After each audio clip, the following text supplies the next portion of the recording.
नमस्कार, unique story में आपका स्वागत है।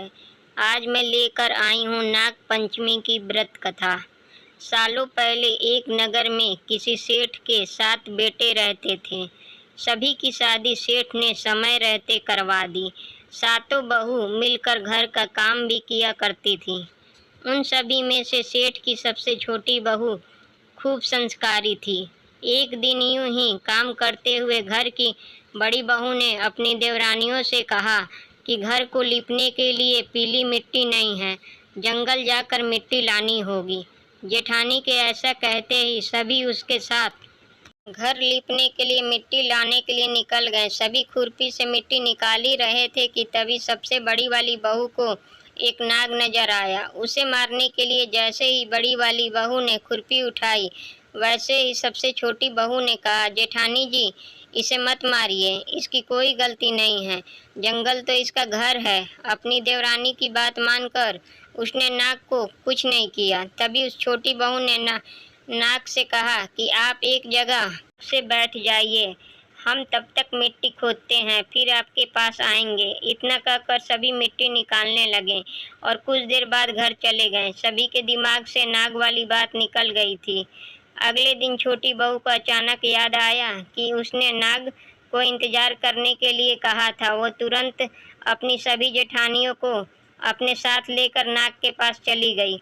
वहाँ देखा तो वो नाग उन सभी के इंतजार में उसी जगह पर बैठा हुआ था।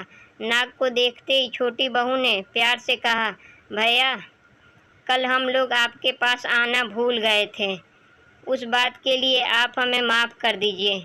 जवाब में नाग बोला, तुमने मुझे भाई कहा है, इसलिए मैं तुम्हें दंड नहीं दे रहा हूँ, नहीं तो अब तक मैं तुम्हें डस चुका होता। आज के बाद तुम हमेशा के लिए मेरी बहन हो। अब तुम अपने भाई से कोई वरदान मांग लो, मैं तुमसे बहुत खुश हूँ। इतना सब सुनने के बाद छोटी बहू ने नाग को बोला, मेरा कोई भी सगा भाई नहीं है, इसलिए मैं आपको भाई कहा था। अब से आप मेरे भाई हो। अब हरदम मेरी रक्षा करना आपका फर्ज है। यही वरदान मुझे आपसे चाहिए। नाग ने हर कदम पर साथ देने का वादा किया और अपने रास्ते निकल गया। सेठ जी की सारी बहुएं भी अपने घर लौट गईं। कुछ समय बाद नाग इंसान का रूप बनाकर अपनी बहन से मिलने सेठ के घर गया। उसने सेठ से कहा कि मेरी छोटी बहन को बुला दो, वो आपकी छोटी बहू है। पहले तो उनके मन में हुआ कि बहू का कोई भाई ही नहीं था, ये कहाँ से आ गया। फिर भी उन्होंने अपनी छोटी बहू को बाहर बुलाया। नाग ने फिर साथ में बहन को अपने घर लेकर जाने की बात कही। सेठ ने इसकी भी आज्ञा दे दी। तभी नाग ने अपनी बहन से पूछा, कहाँ तुम मुझे भूल तो नहीं गई हो? जवाब में बहन बोली, नहीं भैया, मैं आपको बिल्कुल नहीं भूली हूँ। फिर नाग ने कहा, मैं तुम्हें अपने घर लेकर जा रहा हूँ, तुम मेरी पूँछ पकड़कर चलती रहना पीछे। उसकी बहन ने वैसे ही किया। कुछ ही देर बाद वो एक बड़े से मकान में पहुंच गया। वहाँ हर तरफ सोना, चांदी, अन्य कीमती सामान थे। वहाँ नाग की बहन आराम से कुछ दिनों के लिए रहने लगी। नाग की माँ भी उसे खूब प्यार करती थी। एक दिन नाग की माँ ने छोटी बहू को अपनी भाई के लिए दूध लेकर जाने के लिए कहा। छोटी बहू ने दूध को गर्म किया और भाई को पीने के लिए दे दिया। अब गर्म दूध पीते ही नाग का मुंह जलने लगा। यह सब देखकर नाग की माँ को खूब गुस्सा आया। नाग ने किसी तरह से अपनी माँ को गुस्से को शांत किया और बताया कि उसकी बहन को नहीं पता था कि मैं गर्म दूध नहीं पी सकता हूँ। अब नाग के परिवार के साथ कुछ समय बिताने के बाद सेठ जी की छोटी बहू अपने घर जाने लगी। नाग ने अपनी बहन को खूब सारी दौलत और आभूषण देकर विदा किया। बहू के साथ घर में इतना सारा धन आते देख सेठ और उसकी जेठानियां हैरान हो गईं। एक दिन नाग की बहन को घर की बड़ी बहू ने कहा कि तुम अपने भाई से और सोना चांदी लेकर आओ, उसके पास तो खूब पैसा है, वो तुम्हें मना नहीं करेगा। छोटी बहू ने अपने भाई नाग को यह बात बताई। इसके बारे में पता चलते ही नाग ने अपनी बड़ी बहन का घर तरह तरह के आभूषणों से भर दिया। सभी जेवरातों में से एक हीरे का हार बेश कीमती था। उसे देखते ही हर किसी का मन उस पर आ जाता था। होते होते उस हीरे का हार की खबर राज्य की रानी तक पहुंची। उसने छोटी बहू से हार लेकर खुद अपने पास रखवा लिए। दुखी होकर सेठ की छोटी बहू ने अपने भाई को इसके बारे में बताया। गुस्से में उसके नाग भाई ने रानी के गले के हीरे का हार को नाग बना दिया। इससे डरकर रानी ने एकदम हार को अपने गले से उतारा और सेठ की छोटी बहू को महल बुलवाया। उसके महल पहुंचते ही रानी ने छोटी बहू को बताया कि कैसे हार उसके गले में नाग बन गया था और उससे इसकी वजह पूछने लगी। तब सेठ की छोटी बहू ने बताया कि नाग भाई ने यह हार सिर्फ मुझे पहनने के लिए दिया है। इसे कोई दूसरा इंसान गले में डालेगा तो यह तुरंत सांप बन जाएगा। इस बात को सही साबित करने के लिए रानी ने सेठ की छोटी बहू को सांप बन चुके हार को पहनने के लिए कहा। छोटी बहू ने जैसे ही नाग बने हार को गले में डाला तो वो दोबारा हीरे के हार में बदल गया।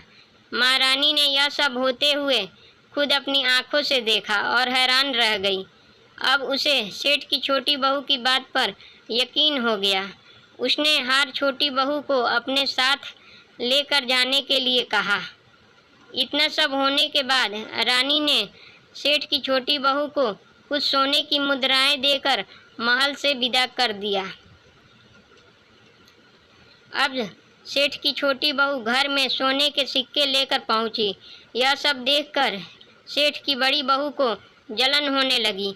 उसने सोचा कि क्यों न ऐसा कुछ किया जाए जिससे देवरानी परेशान हो जाए।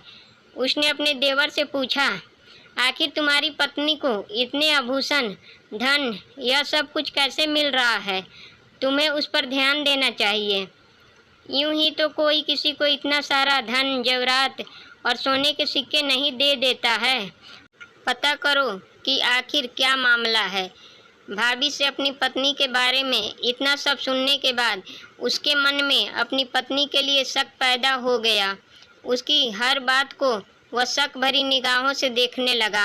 एक दिन इस बारे में उसने अपनी पत्नी से बात की। खुद के लिए अपने पति से ऐसा सब सुनने के बाद वो दुखी हो गई। उसने सीधे अपने नाग भाई से मुलाकात की और अपने पति द्वारा कही गई सारी बातों के बारे में बता दिया। अपनी दुखी बहन को देखकर नाग को भी गुस्सा आया।